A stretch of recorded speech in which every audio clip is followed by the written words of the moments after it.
Word से लिया गया है।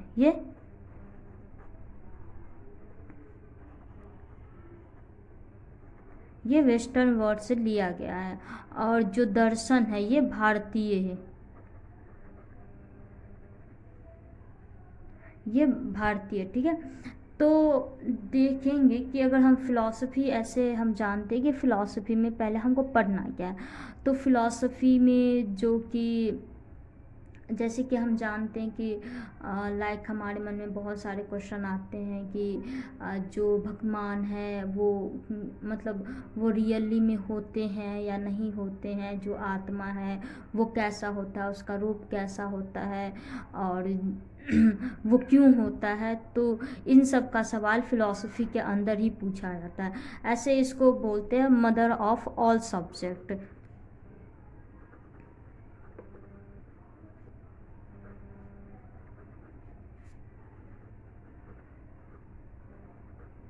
इसको मदर ऑफ ऑल सब्जेक्ट बोलते हैं। क्यों बोलते हैं? क्योंकि फिलॉसफी से ही सारे सब्जेक्ट ओरिजिनेट हुए। जब जब पहले के आदमी इंसान जब पहले खाते पीते थे और सो जाते थे, उसके बाद जब धीरे धीरे उन लोगों को टाइम मिला, उन लोगों को फुर्सत मिला, तो सबके इंसान पहले से बचपन से मतलब बहुत एंशिएंट टाइम से ही इंसानों के मन में बहुत सारा क्यूरियोसिटी होती है कि जितना फिनोमेना होता है, जितने सारे घटना होती है, ये सब क्यों होता है, कैसे होता है, ये सब जानने के लिए। तो धीरे धीरे उन्होंने सोचना शुरू किया, उस पर काम करना शुरू किया, तो उसे ही फिलॉसफी, तो फिलॉसफी का डेवलपमेंट हुआ, जिसे हम क्रिटिकल थिंकिंग कहते हैं, ठीक है। उसके बाद जब डीपली इंसान पढ़ने लगे, बहुत आदमी जानने लगे इसको, तो धीरे धीरे धीरे धीरे इसका ब्रांचेस होते गए। और जो भी हम अभी देखते हैं, फिजिक्स, केमिस्ट्री, बायो, सारे जो सब्जेक्ट होते हैं, ये सब फिलॉसफी से ही निकला है। क्योंकि हम जानते हैं, अभी हम इंट्रोडक्शन देख रहे हैं, तो हम जानते हैं एरिस्टोटल के बारे में, ठीक है। हम एरिस्टोटल के बारे में जानते हैं, वो उसको हम फिलोसोफर भी है ये, और ये फादर ऑफ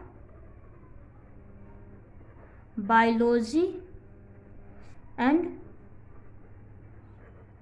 जूलॉजी भी इसको बोलते हैं। मतलब फादर ऑफ बायोलॉजी और फादर ऑफ जूलॉजी को एरिस्टोटल को ही बोलते हैं। क्यों बोलते हैं? क्योंकि पहले ये तो फिलोसफर थे, और फिलोसफी के साथ साथ ही इन्होंने बायोलॉजी और जूलॉजी को भी अध्ययन किया, उसके बारे में बताया, और इसलिए इसको फादर ऑफ बायोलॉजी या जूलॉजी भी बोलते हैं। ये पहले ऐसे व्यक्ति थे, साइंटिस्ट बोलिए या फिलोसोफर बोलिए, जिन्होंने प्लांट और एनिमल को कैटेगराइज किया था, अलग अलग भाग में बांटे थे, ठीक है।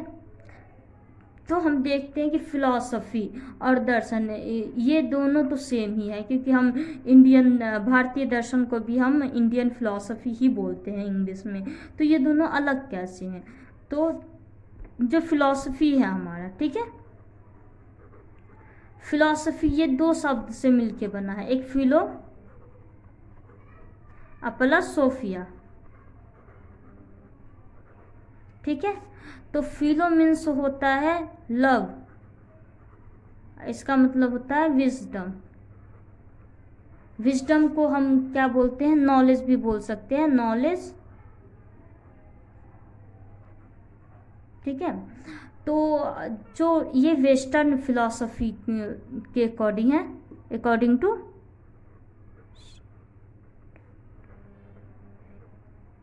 ठीक है, वेस्टर्न फिलोसोफर जो थे उन्होंने ऐसे डिफाइन किया कि उनके अकॉर्डिंग जो फिलॉसफी होते हैं वो ये होता है ना कि जैसे किसी को अपने नॉलेज से प्यार होता है, उससे वो बहुत ज़्यादा क्यूरियोसिटी होता है जानने से, वो पढ़ाई के पीछे जो स्टडी के लिए पागल होता है ना, उसे हम फिलोसोफर बोलते हैं अकॉर्डिंग टू वेस्टर्न फिलोसफी।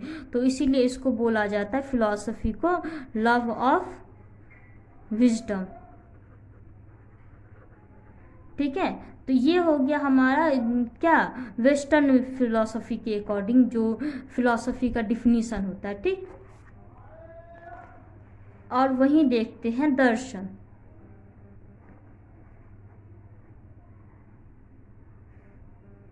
दर्शन शब्द की जो उत्पत्ति हुई है, दर्शन शब्द इंडियन फिलॉसफी से लिया गया। इंडियन फिलॉसफी, जो इंडियन फिलॉसफर थे ना, उन्होंने दर्शन को डिफाइन किया। वो ऐसे डिफाइन करते दर्शन को, जो हम दर्शन है वो जैसे कि आत्मा परमात्मा का मिलन। जब जब हम मेडिटेशन करते हैं, जो बड़े बड़े जो शंकराचार्य या जो भी बड़े बड़े लोग थे, जिन्होंने जिन्होंने अपने साधना से, अपने तपस्या से, अपने मेडिटेशन से मोक्ष की प्राप्ति की है, और जिन्होंने परमात्मा से जो बोलते हैं कि हाँ हमें परमात्मा से मेल हो गया, या मोक्ष जिसको बोलते हैं, मोक्ष का कंसेप्ट हमारे भारतीय दर्शन में बहुत टाइम से चली आ रही है। तो इसे वो डिफाइन करते हैं कि भारतीय दर्शन में जो कि दर्शन शब्द का मीनिंग अलग होता है। जैसे कि हमें मोक्ष की प्राप्ति होती है, हमें परमात्मा से जो मिलन होती है, तो उसे हम दर्शन शब्द से उसे डिफाइन करते हैं। तो भारतीय दर्शन में या इंडियन फिलॉसफी में दर्शन शब्द का मीनिंग अलग होता है। लेकिन नॉर्मली हम इंडियन फिलॉसफी या भारतीय दर्शन भी हिंदी इंग्लिश ऐसे बोल देते हैं, लेकिन थोड़ा सा इन दोनों में वर्ड का डिफाइंड अलग अलग होता है, ठीक है, इंडियन और वेस्टर्न के तरीके से। ठीक, फिर हम समझते हैं कि जो दर्शन है या फिलॉसफी है वो कितने टाइप्स का होता है। ठीक है,